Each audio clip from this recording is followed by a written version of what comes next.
అదే RTV app వార్తల్ని క్షణాల్లో చదివే అవకాశం ఉంటుంది. ఒక న్యూస్ పేపర్, ఒక టెలివిజన్ ఛానల్ మీ చేతుల్లో ఎప్పుడూ ఉంటాయి. వైఎస్ఆర్ కాంగ్రెస్ పార్టీ సోషల్ యాక్టివిస్టుల మీద, ఆ పార్టీ నాయకుల మీద రోజుకో కంప్లైంట్, పూటకో అరెస్టుగా వైజాగ్ కేంద్రంగా ఏమంతా జరుగుతూ ఉంది. తాజాగా మనం చూసుకుంటే కనుక మాజీ మంత్రులు, వైసీపీ మాజీ మంత్రులు అంబటి రాంబాబు, కొడాలి నాని, రోజాల మీద తాజాగా విశాఖపట్నం పార్లమెంటరీ పార్టీ ఉపాధ్యక్షుడు విల్లూరి డాక్టర్ చక్రవర్తి కంప్లైంట్ చేశారు. సార్ చక్రవర్తి గారు, చెప్పండి, అసలు ఎందుకు మీరు ఈ ఫిర్యాదు చేయాల్సి వచ్చింది? గత 5 సంవత్సరాల వైసీపీ ప్రభుత్వంలో రాష్ట్రం అల్లకల్లోలం అయిపోయింది. అది పక్కన పెడితే ఏంటంటే ఈ యొక్క కొడాలి నాని కానీ, అట్లాగే రోజా గారు కానీ, అలాగే మన అంబటి రాంబాబు గారు కానీ నోరు పరీసుకొని మరి మా నాయకులైనటువంటి మా ఇప్పుడు ప్రజెంట్ ముఖ్యమంత్రి నారా చంద్రబాబు నాయుడు గారు కానీ, ముఖ్యమంత్రి మరి పవన్ కళ్యాణ్ గారి మీద కానీ, అట్లాగే మా ఐటీ మంత్రి మరి నారా లోకేష్ గారి మీద కానీ పేపర్లకి, ప్రెస్లకి కూడా అనరాని అంటే రాయలేనిది, మేము చెప్పలేని దోషంతో అనేక విధాలుగా వాళ్ళని బూతులు తిడుతూ మరి వాళ్ళు 5 సంవత్సరాలు కూడా అసెంబ్లీలో కానీ బయటని కానీ మరి పబ్బం గడిపారు. మరి అటువంటిప్పుడు మేము ఆ పాతకాలంలో మేము వెళ్ళి ఇలా మా నాయకుల్ని మరి ఇలా బూతులు తిడుతున్నారు, సభ్య సమాజం అది ద్వేషిస్తుంది, అలాగే పౌరులందరూ కూడా ద్వేషిస్తున్నారని చెప్పేసి పోలీసుల కాళ్ళకి ఫిర్యాదు ఇస్తామని వెళ్ళినా మరి అక్కడ ఫిర్యాదులు సేకరించకపోవడం, మరి సోషల్ మీడియా సజ్జల రామకృష్ణారెడ్డి కొడుకు భార్గవరెడ్డి ఆధ్వర్యంలో సోషల్ మీడియాలో కూడా ఈ యొక్క మార్ఫింగ్ పోస్టులు చేసి చంద్రబాబు నాయుడు గారి కానీ లోకేష్ గారి మార్ఫింగ్లు చేసి మరి సోషల్ మీడియాలో కూడా ఆ యొక్క తిట్లను వైరల్ చేస్తూ ఆ యొక్క ఏదైతే వారు సంభాషణ మాట్లాడారో వాళ్ళు 10% మాట్లాడితే సోషల్ మీడియాలో ఒక 1000% వచ్చేలాగా చేసి మరి ప్రజల్లో అభూత కల్పనలో కల్పించిన ఎవరైతే మినిస్టర్లు మరి కొడాలి నాని, మరి అంబటి రాంబాబు, మరి రోజా గారి మీద తగు చర్య తీసుకోవాలని చెప్పేసి 2 టౌన్ పోలీస్ స్టేషన్ పరిధైనటువంటి 2 టౌన్కి వెళ్ళి మరి ఫిర్యాదు.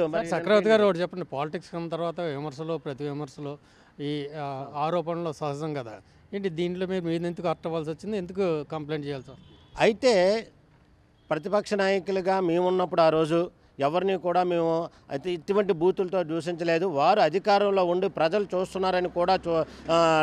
చూస్తున్నారని కూడా వారు గమనించక మరి అనేక తిట్లు అంటే జగన్ రెడ్డి గారు ఆ రోజు ఆ టైం పరిపాలనలో ఎవరైతే ఎక్కువగా బూతులు తిడితే వాళ్ళకి ఉన్నత పదవులు ఇస్తానని చెప్పేసి ఆయన అనడంతోని మరి ఈ నాయకులు రెచ్చిపోయారేటో నాకు తెలియదు. కానీ వాళ్ళు రెచ్చిపోవడం పబ్లిక్గా మీ అందరికీ పత్రికా వాళ్ళకి అలాగే మీడియా వాళ్ళకి కూడా అందరికీ తెలిసిన విషయం. అసెంబ్లీ లో మాట్లాడుతుంటే బూతుల పర్వం మరి ప్రతి ఒక్కరు టీవీ ఆన్ చేస్తే మరి ఈ బూతుల పర్వం చూడలేక మరి ఆ టీవీలు కట్టించుకున్న ఆడవాళ్ళని చూసాము, అలాగే మనం సోషల్గా మనము చూసాం.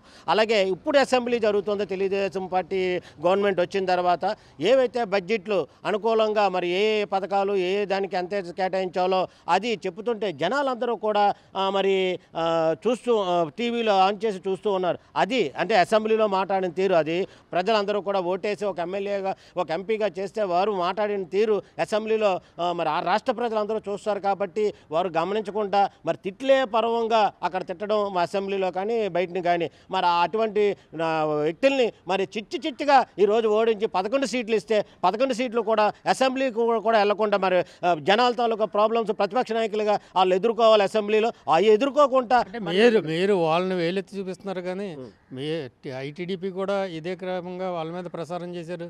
అంటే మీరు పవిత్రులు, వాళ్ళ అపవిత్రులు అన్నట్టు ఎందుకు అనుకుంటున్నారు? అలాగే ఐటీడీపీ వాళ్ళు చేస్తే 25 నిమిషానికి వాళ్ళు ఆ టైంలో అరెస్ట్ చేశారు.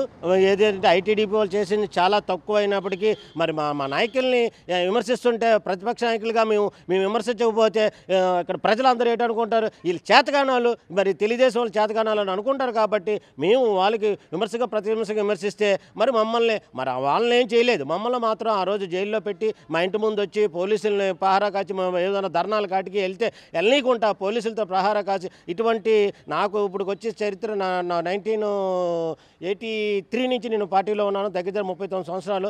ఎప్పుడు ఇంత పోలీసు ఆ టైంలో అంత పోలీసు రెచ్చిపోవడం అయితే మేము చూడలేదు. ఆ టైంలో పోలీసు వారు మరి పెద్ద బాస్ ఎలా చెప్తే కింద వాళ్ళు అలా చేయాలి కాబట్టి వాళ్ళు చేసుంటారు. కానీ మాకైతే బయటికి వెళ్ళడానికి కూడా అవకాశం ఇవ్వకుండా చేసేవారు పోలీసు వారు. మరి అటువంటి గవర్నమెంట్ని మనం చూసాం. కాబట్టి ఇప్పుడు ఈ గవర్నమెంట్లో మరి ప్రజారంజకంగా పరిపాలిస్తున్నారు, ప్రజలే చెప్పుకుంటారు. అప్పుడు వాళ్ళు మిమ్మల్ని అరెస్ట్ చేశారు కాబట్టి ఇప్పుడు మీ ప్రభుత్వం వాళ్ళని అరెస్ట్ చేస్తుంది అంతే అంటారు. అది కాదు, అప్పట్లో మరి మేము ఏమన్నా కంప్లైంట్లు ఇస్తే పోలీసులు తీసుకోలేదు కాబట్టి ఇప్పుడు మేము కంప్లైంట్లు ఇస్తే స్పందించమని పోలీసులు రిక్వెస్ట్ చేసాము. దాని తీరు వాళ్ళకి తెలుసు కాబట్టి వాళ్ళకి తెలిసిందే. నేను అలా మొన్న టైం చూసాం. మరి చంద్రబాబు నాయుడు గారు 7 గంటలకల్లా మరి ఎయిర్పోర్ట్కి వస్తే 2021 ఐ థింక్ సో 27వ తారీఖు అయితే ఆ తారీఖులో మరి చంద్రబాబు నాయుడు గారు ఎయిర్పోర్ట్కి వస్తే ఎయిర్పోర్ట్లో కేకే రాజు గారు కానీ తదితర రౌడీ సీటర్లు కానీ చంద్రబాబు నాయుడు బంధించిన తీరు మన అందరికీ తెలిసిన విషయమే. ఒక సభ్య సమాజం తల వంచుకునే పద్ధతిలో ఆ రోజు చంద్రబాబు నాయుడు బంధించి మళ్ళీ 7 గంటలకి ఫ్లైట్ ఎక్కించేదాకా మరి వారు నిద్రపోలేదు, మమ్మల్ని నిద్రపోలేదు. మేము ప్రతిఘటిస్తే మమ్మల్ని తీసుకెళ్లి మమ్మల్ని లోపల అరెస్ట్ చేసేవారు పోలీసు వారు. వాళ్ళు మాత్రం కొట్టేయడానికి ముందు తీసుకొచ్చారు. మరి ఇటువంటి అప్రజాస్వామ్య పరిపాలన ఆ రోజు చూసాం, ఇప్పుడు ప్రజారంజక పరిపాలన చూస్తూ ఉన్నాం. అది ఫైనల్ అవుట్ చెప్పండి, అసలు ఏమన్నారు పోలీసులు, దీని మీద యాక్షన్ ఎలా ఉంది? అంటే దీని మీద ఏదైతే మరి మీరు ఇచ్చిన కంప్లైంట్ని మేము పరిశీలించి అదే ఎవరైతే తిట్టారో ఏంటందో దాని మీద పరిశీలించిన పిదప చర్య తీసుకుంటామని చెప్పేసి మరి సిఏ గౌరవనీయులైన 2 టౌన్ సర్కిల్ ఇన్స్పెక్టర్ తిరుమలరావు గారు తెలియజేయడం జరిగింది. సో ఒకటే చెప్తా ఉన్నారు చక్రవర్తి గారు, ఎవరైతే ఉన్నారో ముఖ్యమంత్రి చంద్రబాబు నాయుడు అలాగే లోకేష్, డిప్యూటీ సీఎం పవన్ కళ్యాణ్ మీద దుర్భాషలాడారు. అప్పట్లో అన్ని మీడియాల్లో కూడా ఇప్పటికీ కూడా ఆ రికార్డులు ఉన్నాయి. దాని ఆధారంగా కేసు పెట్టండి, ఇమీడియట్గా వారిని అరెస్ట్ చేయాలంటూ కూడా 2 టౌన్ పోలీసుల్ని ఈ చక్రవర్తి డిమాండ్ చేస్తూ ఉన్నారు. విశాఖపట్నం నుంచి కెమెరామెన్ అజయ్తో వర్మ ఫర్ RTV. మరిన్ని వీడియోస్ కోసం ఛానల్ ని సబ్స్క్రైబ్ చేయండి, లేటెస్ట్ అప్డేట్స్ కోసం వాట్సాప్ ఛానల్ ని ఫాలో చేయండి అండ్ లింక్ డిస్క్రిప్షన్ లో ఉంది.